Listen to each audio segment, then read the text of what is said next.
Hi, Michael. Hi. Before we kick off this podcast episode intro, we would just like to acknowledge the traditional owners of the land on which we record our podcast, the Turrbal and Yagara people, and pay our respects to the elders, both past, present, and emerging. So, Michael, in this episode, we were joined by the wonderful Caitlin Shields, and Caitlin is a partner and 5D Quantity Surveyor at Mitchell Brandtman. She was awesome in our chat, and I said to her in the episode, I didn't know what the role of a QS and I didn't know what cost planning was before I started working at Helix, but in talking to her, I learned so many intricacies about her role that I didn't know before, and what she does day to day, and all the considerations that she has to make. So she was an awesome guest. She was great, and for the people who are going to watch or listen, it's really great that someone with 17 years on the job experience can explain in 2023 where a quantity surveyor sits in the sort of scheme of things from a project perspective, because over the years it's changed, and what a QS brings to the table in terms of the strengths they can, in terms of working with the parties for the best outcome possible in a project. So I think a lot of people are like you, Em, is that it's quantity survey has been a bit of a mystery, and she did a great job in explaining what a quantity surveyor does, and particularly in terms of how she goes about her day-to-day work. So we hope that everyone enjoys the episode, and we'll get right into it. Thank you.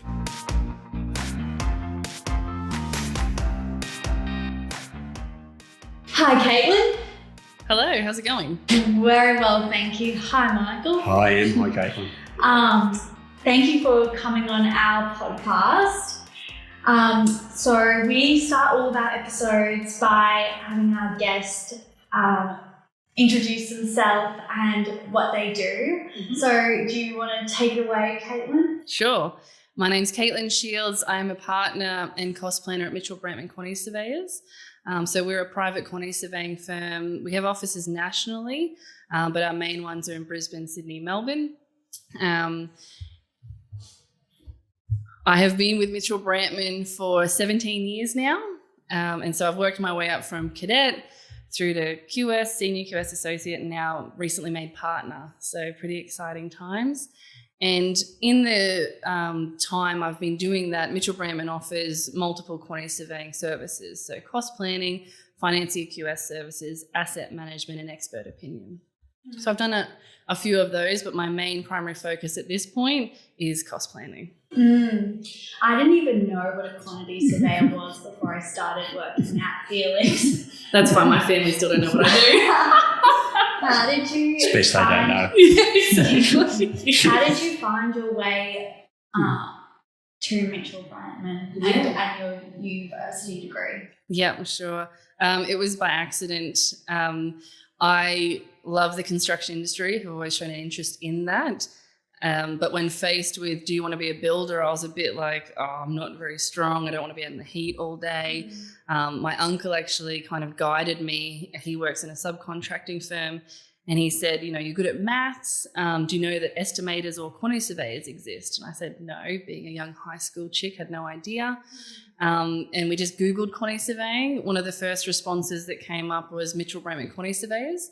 So in my September holidays of grade 12, I came down and spent a week at Mitchell Brandtman, and they gave me a bit of a taster as a school kid, and I enjoyed it enough for me to say, yeah, I think that's what I want to do at university. So the university cadetship went through hand in hand with my career as I started at the same time, and that's what cadetship is doing the university degree at the same time as working, which worked really well and does work well for a lot of quantity surveyors who, not many people grow up saying, I want to be a QS when I'm older. So the best way to learn is the university, which is your academic side of things, but also being in and around quantity surveyors, learning what we do.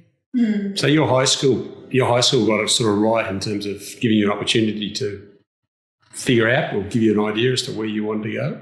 Kind of, but it was more just off the back of Googling what it was. And then I was living in Toowoomba at the time. I came down and spent time in Brisbane with Mitchell Brandtman. And so it was more that avenue.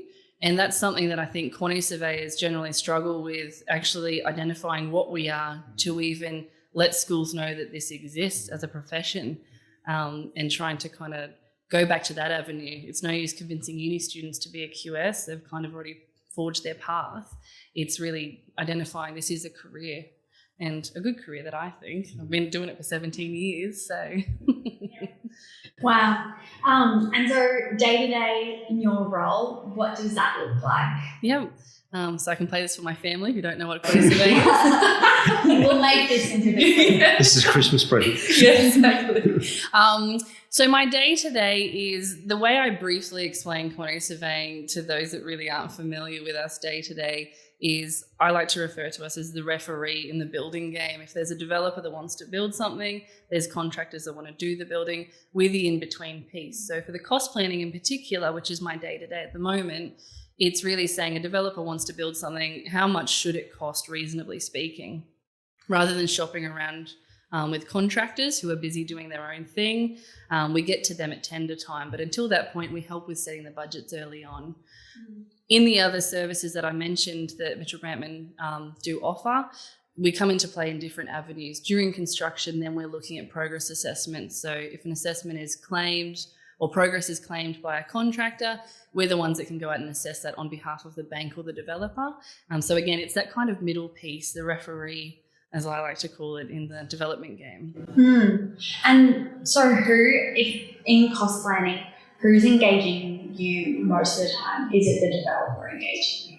Yeah, at different points in time or different markets, different people are, but at the moment it's a lot of direct developers just really shopping around and looking at feasibilities. But architects, being kind of the primary consultant in the Australian industry of building, they engage us as well, along with the sub-consultants. So it can be a range of people. What's it like working with architects? Is that a load of questions? Well, architects are the dreamy ones, and you guys are the practical ones. Absolutely. So there's a natural, intentional, good sort of clash of objectives. Yes, that's right. Everyone's working towards the same goal, but there's a point in time where a budget is needed. If it's exceeded, we do have to kind of go in and have some hard conversations with architects that are building their dream piece. Their name goes towards it, and we're saying, it looks nice, but it's going to cost you dollars. It's something I've seen in Brisbane come a long way in the last decade, I reckon, is that people, developers, the whole team is willing to spend money to have more iconic looking buildings. When I first started 17 years ago, Brisbane was very square buildings, cheap and cheerful. Quantity surveyor's dream. The per box rate, the per square metre was just like as low as you could get it, the most efficient you could get it. And I remember going to Melbourne for the first time and looking around and being like, oh my gosh, the facades were stunning. It just needs people and the whole team to want to spend the money on it. So we are the bad guys in that sense, but it really is dependent on what the development team want to set that budget to be, to how constrictive we have to be. I definitely enjoy seeing jobs that let that artistic flair flow through. Generally comes with dollars, particularly in this market. Yeah, we don't like curvy things. It costs extra dollars. So. There is a lot of curvy things out there. At the moment, there is. Every time you look at them, you think dollars. Yeah. They do look nice. And what's your favourite thing about your role? What are you passionate about? Yeah, I've been reflecting on this a bit because I've been, I'd like to think 17 years is a long time doing the one profession, the one job is at the same company. And I must love it at some point, right? And the bit I've been reflecting on is I like problem solving.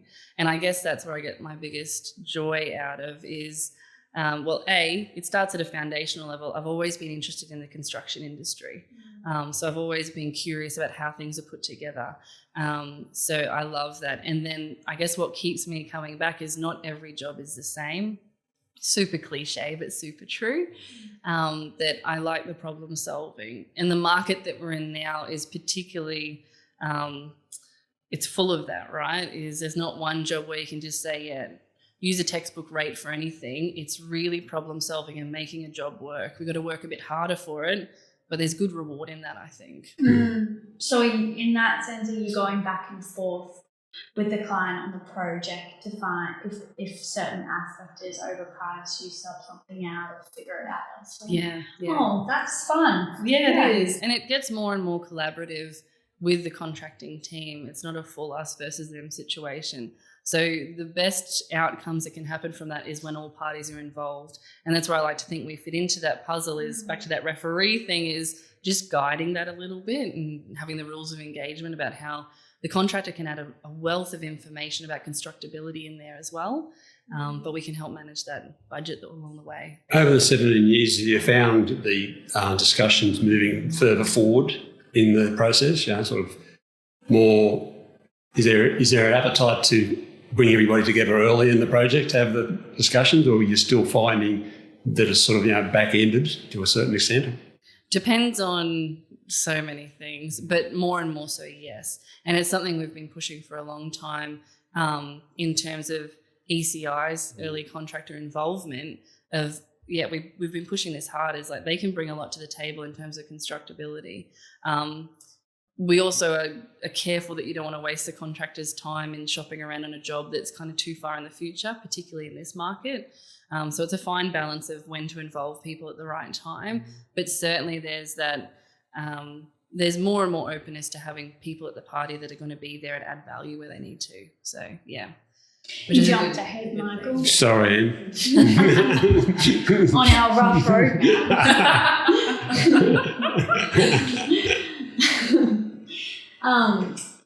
So we've had a lot of conversations with people on the podcast and just generally at Helix in their many different roles about what they're seeing right now in the current market. Yeah. From your perspective, having being a QS and having many years under your belt now, what kind of market trends are you seeing in jobs and just generally, and has that changed in the last couple of years? Yeah, absolutely. The market is hard at the moment. I'm sure that's what you're having conversations with people about as well. And it's purely about, if we zoom into my area of expertise, construction costs, that's the one that kind of, if we can solve some other issues, you still got to get through that gate essentially. But there's affordability, there's inflation, there's interest rates. And it's interesting, we go through cycles all the time. If we take a step back, most things are cyclical. Construction costs are kind of like that, always teetering up, but they're kind of cyclical. And it's just an interesting phase in this moment. It's the perfect storm. And that's what, since 2020, COVID, that kicked off a lot of things that set in motion so many instances that you're like, okay, so we've got some supply issues. That's going to hurt with construction costs. That's one thing. Okay, the Panama Canal got clogged up. That's even more compounding the supply issue. Or we've got rain for months on end. Now we've got basements that are swimming pools. We've got problems with delay rates and things like that. And so in a hard market that was already kind of hard, this just compounded it. So escalation has always been a known factor, but this particular point in the market is really, really hard just from those compounding factors. And that's where people look to us to guide them on escalation. And we're saying escalation is definitely at play, but how steep is that curve of escalation? There's a base point of what is reasonable to pay for things. It's known what steel is worth as a material cost and timber is worth as a material cost. The unknown at the moment that's setting escalation is labour. So that's quite hard. And that's where it all comes back to is not all markets are predictable, but sometimes once you know they're going up, yep, cool, it's a known market. We're currently in this stage of it's going up, but just how crazy. And then we overlay things like the Olympics is an obvious one, but it kind of seems to be a little blip and very specific to a certain place. We've got things like the government announcing $89 billion on the big build to be spent over 4 years. We've got hospitals coming out the wazoo. And so this is where we go, okay, this is going to be intense, because in a market that just came off the back of a few hard years, you're now pushing a whole heap of money into government spend. So that's interesting, and that's going to play out interestingly for us. Was what we're watching is private sector townhouse, small scale developments. They seem to be under control, but government spend, what's on the horizon, that's quite overwhelming. And who's going to build it in Southeast Queensland in particular? Where's our we have limitations on contractors and furthermore subcontractors.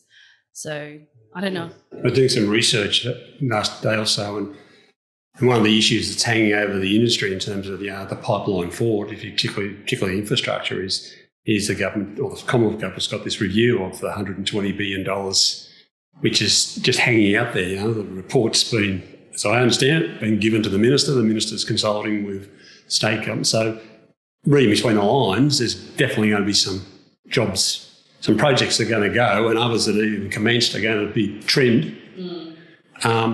So the pipeline is impossible, the way I look at it, is impossible to predict until that piece of work is finished. Yeah, that's probably a good point. Until then, it's just a lot of noise, and that's not helpful when you're trying to, for what we do, publish what a fair and reasonable cost should be, because there's a lot of noise around that. It's just so difficult at the moment. I've read reports from the Major Contractors Association, everything like that about last year's pipeline. I think this year's they're going to have published it. My view is that no one can predict the pipeline at the moment until that critical piece, because the Commonwealth is the biggest treasurer. In terms of the money coming forward, it's the biggest influencer in terms of particularly major projects. But even there's a lot of little projects that are under $5 million or under $5 million have been committed apparently. So that I imagine that would be a lot of council sort of stuff, where councils are hanging out thinking, well, until we find out what this is going to be, we can't plan. No one can plan. But in the meantime, there is state spending money. And so something that we track is building approval data. That's got a very close correlation with construction costs, historically speaking. Government spend on that in the last 2 quarters has been massive. So the reason we do BAs and not DAs is BAs is kind of the job's going to go live. It's very much likely to go ahead. DAs is you got approval, but we don't know if it's going to happen this year, next year, never. In the meantime, there's a lot of money being spent. That exacerbates this labour. Sorry, I'll let him take back only a random question, so we can cut it out if you want. You said about units or basements flooding. So a lot of basements in the old days, that's where the services were always put. I'm assuming, correct me if I'm wrong, that was probably the cheapest option for the services to be. Yeah. Are you now having to have conversations with clients and saying the services have to be somewhere else and therefore the cost is going to be greater? Yeah, that's kind of happened along the way. That more so happened after the 2011 floods that happened on existing buildings. And so that kind of set in motion codes that meant you do have to make sure they're above that flood zone. So that's all been absorbed already. This was more basements flooding during construction. So before you cap the building off and you get stormwater, they've got an open basement being built and it rains. So that's on the contractor. They got given delay in terms of time, but not really cost. And that doesn't help anyone because that means the contractor's still there 6 months later than they want to be. They want to be on the next job. So there's certainly that element that's already in motion. But this was more about when we had La Nina, was she the one with all the rain? That set about a whole range of motions. It was just jobs that were in that 2021, 2022 period. Some are still going. They're just so lengthy, which didn't help. Because of the rain. Yeah. But inundated the sites or the... Sorry? That inundated the sites. Yeah, that's right. That's exactly right. And it's just funny. It's something that as a QS, especially back at the start of my career, we weren't watching weather forecasts that greatly. In terms of contract administration, you need to know wet weather delays. But now in cost planning, we're thinking, well, how long is this job going to go for? And how much weather do we need to account for in this? Back in the day, old contract was just 10 standard days. That was easy for Australia, maybe a bit more over the summer. Now we're really having to watch this. It's just interesting, the metrics and the economics that we're watching, rather than, textbook cost planning doesn't work because there's a lot of stuff going on. It's so difficult to predict weather. The rules have gone out. The old rules have sort of gone out.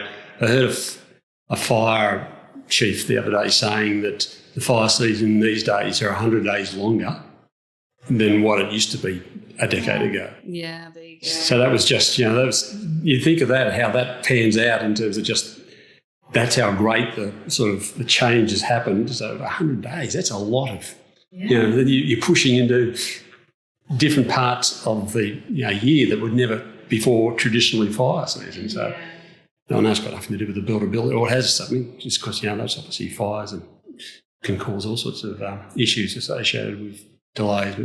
But So what's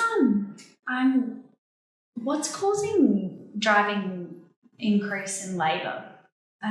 Is it because there's the demand for people to be on your job, or is it increased cost of living, or is it a bit of everything? Bit of everything. Simple supply and demand is we've got a lot of jobs to build. Like I said, we've got a big push from government to spend big, and we don't have too many people to do it. Immigration is one thing we've spoken in and around, I guess. That's not going to be the silver bullet to fix it, but it's certainly, we need labour to keep coming. In past markets or in past cycles, if Brisbane was incredibly busy, the mining had come off the boil. So we had a lot of labour come back from the mine, and that would kind of cycle backwards and forwards. Or people would come up from down south, Melbourne would come up and Sydney would come up, and then go back again when it cooled off a bit. And so those markets were quite comparative, and they complemented each other. Now, again, since 2020, everyone's busy. So labour is one big thing where we need people to build it, one at a head contractor level, but as I said before, subbies as well, just labour on site. Who are we going to? There's no one wanting to drive too far. Even in a bit of a micro sense, between Gold Coast, Sunny Coast, Toowoomba and Brisbane, it used to be this kind of push-pull of Goldie was off the boil for a long time, so they would travel. Nobody's travelling anywhere anymore. They don't need to. And then compounding that, a big thing we're talking about is a lot of regions are getting busy and they have a lot of dollars allocated to them as well. There's no housing. There's 0.6% vacancy rates. So it's access to housing, it's affordability of housing, it's all these layers that lead to there's not much labour around. And that's what's really hard to be like, I've got a solution to this, because we're all just going, oh no, that's not it. Oh no, that one's hard too. That's really hard at the moment. That's interesting, because I've heard a lot about the need for labour, but I never actually put it together with increase. Would be an increased cost on the job, which is one of them. Yeah, and particularly the regions, like you said, if you look up North Townsville in terms of all the people that are going to have to move into there just to do all the renewable work, So it's you're talking about Powerlink literally, going up and down the coast in terms of building its new transmission lines. That's all construction work. People are going to have to come and live somewhere. Yeah. And all the associated, construction work associated. I know a lot of that's technical stuff, but I've never seen the industry like it. It's almost a little bit like it's cannibalising itself a little bit. Different sectors are really, trying to grow in different states. Yeah. Competing for the trades. Yeah, it is. It's kind of save yourself at the moment. And I think that's where Queensland itself is. We talk with our southern counterparts, and that's where it's a very Queensland-centric thing at the moment. Is they've got escalation going on down south, Sydney, Melbourne, but they don't have this kind of, who can we even put on a tender panel? So that's a real Queensland-centric thing of, and you talk about since COVID, everyone wants to move to Brisbane. Cool, send more because we need them. It's skilled labour. We'll be picky if we can. So what kind of project is your favourite to work on, or what kind of projects do you generally get involved with? Yeah, so I've had a shift recently. My type for a long time was built form residential. So townhouses, multi-res, anything that you kind of live in was what I was working on a lot of, and we were doing a lot of that. It accounted for a big percentage of my team's work. It's a bit harder these days, and now my focus at the moment is in infrastructure, social infrastructure like social housing and subdivision work. And so that's been my focus for the last little while, and that's really cool. Again, playing into my problem-solving issues, that's kind of stuff that's there's obviously money out there for it. There's money being allocated for it, but how do we spend it with the best value for money proposition? You can't just say we're going to spend 89 billion. You'll spend it easy, but can we spend it in the best possible way? And so that's what I'm kind of looking in and around at the moment, and that's keeping me interested at the moment for sure.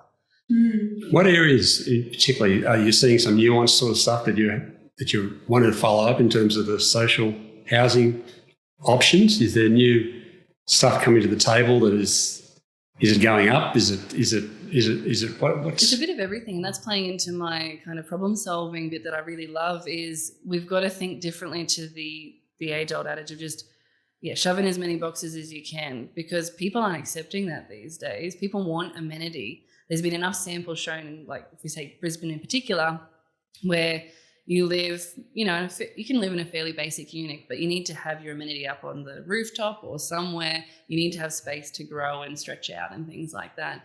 So there's definitely that avenue of, like I said, cost planning back in the day was easy. It was kind of set standard boxes. Now it's everything around that and what's on offer for that. And that's an interesting thing, but a challenge as well. How do you do that, again, when you're spending government money to prove that it's value for money, but you don't want to just send people into the most basic box you can. People need to live somewhere that they love as well. So that's an interesting play out for how it does for value for money. You've got to convince the government there's wellbeing benefits associated with creating more community and more enticing places to live rather than just a cookie cutter. That's right. Unit. And even just different methods of construction. A big thing we've been talking about is prefabrication to help with that. If labour's our problem, let's look at prefab. But that only solves one problem. You still need labour in the workshops to do the prefab. So it doesn't quite solve the whole issue, but at least if we can think laterally about that, that works really well in the regions. Yeah. When it's really hard to convince someone to go spend, 3 months out at Winton, for example. I would. I love the place. But you can't convince everyone. So at Helix and at our conference and in other networking events and articles that we've seen, and also Michael hinted at it earlier, there's lots and lots of chats about collaborative contracting and early contractor involvement and different project delivery models to try and create a more sustainable industry and solve common issues. What's your stance on those traditional contract models, and where do you think that people need to move forward and improve on? I'm all for collaborative models and approaches to building. As I say, we're all in it for the same reason. So if we can get to that point and being less combative than we have been in the past, let's do it. There's still a lot of mechanisms in existing contracts that leave rise for an us versus them situation. And then what we see a lot of is existing contracts that are then amended to the point where I think the intent was to go collaborative, but it's just a little bit messy now. Things like ECI is a good one to kind of bring along, but ECIs end up working into old school contracts at the end of the day. So I'm all for it. I'm just not sure how quite to do it. And we see varying levels of different contracts and how they're brought about. But the biggest thing is at some point you need a contract, you need a rules of engagement. It's just how much do you let one over the other? A big thing playing into that at the moment with the uncertainty of cost and supply prices, over the last little while we saw a lot of provisions being made. Everyone referred to the rise and fall clause, which would be rise and rise, not going to give too much back. I like that saying. But to administer that one, as I understand it, because I've never administered one myself, is incredibly complex. You've got to prove how things have risen, what the starting point was, yada, yada. So a way to get around that quite quickly in the current market has been provisional sums. And so that's a nice collaborative way, again, of saying, well, we don't want to hold a contractor to a lump sum when we know costs are going up. So let's say your steel works at a provisional rate or your tiling's at a provisional rate. But again, as long as the intent is there for the right reasons, then the administering of it is kind of easy. You still need to prove kind of where your start point is to where it goes to. And I think that's always the hard part, is the burden of proof in that instance. Is everyone else starts out great. Everything's good till it's not. Yeah. Everyone's friends until we're not. Yeah, exactly. So it's I see some good intent. I'm not sure how quite to get there, but I'm all for it. Is thinking in these different avenues is a really good idea. Again, we're all doing it for the right reasons. Another complexity to that, another player in the piece is financiers, I guess, and how they fit into it is standard contracts work in a box kind of situation. If you're doing things collaboratively, just bring them along for the ride so they're involved or aware of the situation. I think if they're not brought along, it's going to come off as a surprise and not go very well. So, this industry has a lot of different players. Just having everyone aware of it and the intent is important. Our last podcast episode that we recorded was with Mike, and he's a non-bank lender, and he was very involved and collaborative in the process. Yeah. And I didn't actually realise that. Find how much sway financiers could have in getting in the room and talking to both parties and how they negotiate that. Yeah, and I think traditionally they've been seen as the big baddie that wants to just fit to a square. But the more conversations you have, the more comfort there is. They're willing to have those conversations. So yeah, it's important. I think they get forgotten along the way, until it's needed. Everyone kind of needs it. Most people need it. So to bring them along for the ride is important as well. We've got many different players. Like I said, I've referenced to date as developer, the contractor, and us as the referee. There's so many other players, and they all need to be on board for the right intent. Yeah. So in your role, if the contract plays out with multiple provisional sums, would you come in each time one of them was necessary and cost plan that, or do you cost plan right at the start? Depends on the situation. Sorry, that's my word of the day. Depends. Yeah. If you're asking QS anything, well, it depends. That's the lawyer's word too. No straight up yes or no. Hang on. I've forgotten the question that you asked. Provisional sums. Provisional sums. Yeah, so it depends. The best way to do it is to have a cost plan at the start so everyone knows what the starting point is. But some people are in a rush to get to the site and they sign a contract and we come in after the point. Yeah. That's a bit messier because, again, it's that burden of proof of, well, what are you allowing at the start versus the end? It also is a lot of administration on the contractor to claim for that. And when they do claim for that, to show the right amount of information so we can go, yeah, that all makes sense, tick and flick. If they don't come in and show us logically where it started and where it's ended up, we ask a lot of questions, and that's where we become a bit of a pain of going, we understand costs have gone up. Everyone knows that's happening, but to what level? What's fair and reasonable in that situation? Because at the end of the day, there's a developer's money involved. That's right. And they're entitled. It's not an open check. Yeah. They're entitled to be satisfied with the handing up of good documentation to support whatever the costs have moved from. Yep. They're entitled to have that. And this is one of the problems I've always got with contractors is that get your own house in order. Don't just make sure you absolutely understand exactly what costs have gone in. And if you're going to put your hand up for an increase, just have the documentation in place to substantiate it. Yeah, or else more questions. The less information, the more questions, right? It's not just as black and white of costs have gone up. Yeah, here's my bill for everything. We're going to start to ask questions when it starts to feel like it's beyond that number of where we thought it would be. So, yeah, there's definitely that. This might be a totally ridiculous question, but when you're doing your cost planning and you're looking at all the materials, are you given options for specific brands? How much detail do you go into? Depends. Oh, God, I got to stop saying that word. I'm trying to think of it. Where's my thesaurus? No, it depends. We do different levels of service. So we can do a cost plan off of someone's description of wanting to do a 10,000 square metre warehouse. We can do it off of someone's sketch on the back of a piece of paper. Or we can do it off a fully documented set with structural information and things like that.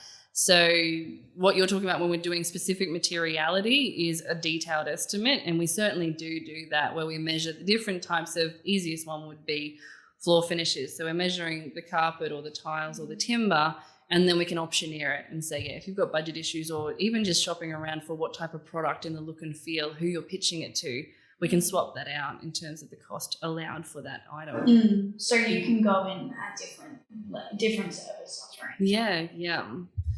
And so that's what I'm completely biased, but a QS should be involved from the start, that kind of back of the envelope, here's what I'm thinking, but check in along the way. Yeah. Jobs tend to move from design, from that very first thought bubble to getting it signed up. And in a good market, people just roll with it, bang them out the door, sales prices are great. But when there's problems like we see at the moment, it's important to check in really frequently and just check in with how it's going. And then when we need to, we can start to swap out items. And then what I mean by along the way is, from the earliest concept, the more and more detail that's done is the more and more detail we can measure. And the more times we touch a job, the more familiar we are with it as well. So that's got to help the project as well, that we're getting familiar with the product, not just here's an estimate for one job, see you later. It's good to follow the job all the way through and do true cost planning, not just an estimate along the way. Probably just like they say,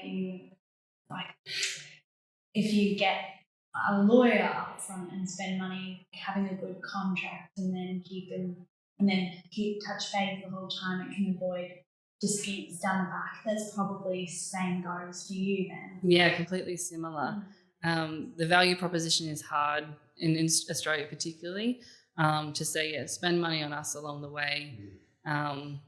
Try avoid variations, for example. If we got our fees off a percentage of the variations that we save, we'd make a lot more money than what we do actually. But it's just that value proposition in this market, is hard. You've touched a real sore point with me when I talk to contractors or principals. Convince them that it's good investment to put money at the front end to save money at the back end. Yeah. It's like if they see a big dispute at the back, which they get a quote for, tens of thousands of dollars, they almost acknowledge that. Yeah. As a reality, because that's. But if you try to say to them, oh look, if you spend just a tenth of that up the front here to prevent that, there's a mind shift that says, we probably won't have to do that because that may not happen. It's a psychological thing, isn't it? It's got nothing to do with the industry. I think it's just got to do with human nature, is that you just can't literally move some people. You just, you really trigger something with me there in terms of conversations. I just think, just think of the capacity, the ability to just invest a little bit at the front end to save all the potential at the back end. But it's a hard sell, I think. I know QSs in the UK and South Africa are seen as kind of the developer's right-hand man, so to speak, or woman. And that's an interesting play in Australia, is we're not that, is the architect is that kind of first consultant issue. And so it's an interesting cultural thing, is that QSs that have been working overseas and come here are like, well, aren't you involved in every step? Like, isn't that nearly mandatory? And we're like, no, it's just as people need us. Some clients have us the whole way through. They're the jobs we really love and we get to know. Some others are just transactional and hope for the best. Hope we're not spending big dollars at the end because something's gone wrong. I won't bring it up again. So, as a last point, you're a successful woman in the construction industry and you've been in the construction industry your entire career. And I love and surround myself with successful women in the construction industry to look up to. What piece of advice would you give a young woman like myself, and hopefully the thousands of them watching this podcast, to be successful and charge on in quite a male-dominated industry?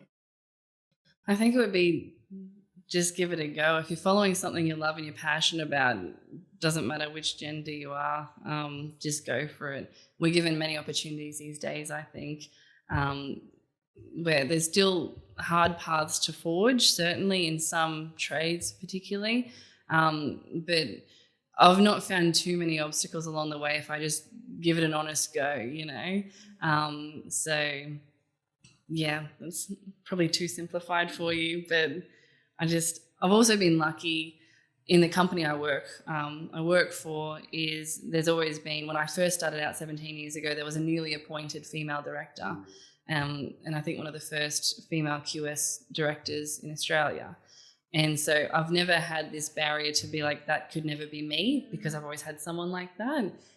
That's helped form. I definitely believe in you cannot be what you cannot see. I was struggling for that saying. Yeah, because I subscribe to that completely, and I've been fortunate to have a path that's been forged for me. So it's never made it feel unachievable. And I think that's probably the advice is, even if you can't be what you can't see, or you don't see anything in the future, be that future, just do it. There's nothing really stopping you, except perceived ideas. Yeah. I'm lucky at Helix. I'm sitting next to them every day. Yeah. It helps, I think, helps have those conversations as well where it might be hard. Yeah. Oh, well, thank you so much for taking your time joining us on the podcast. We really appreciate it. And we always learn a lot. Well, I learn a lot. So thank you so much. Thank you for having me. Yeah, thanks, Carolyn. Thank you. It was great. Thanks, Kate.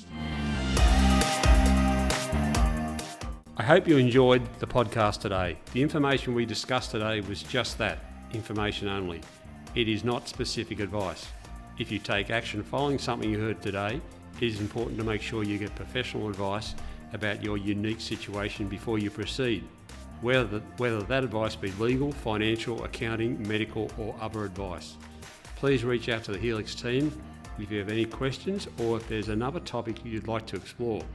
And if you know someone who might benefit from the show, remember to tell them about it or point them to our Instagram, Facebook or LinkedIn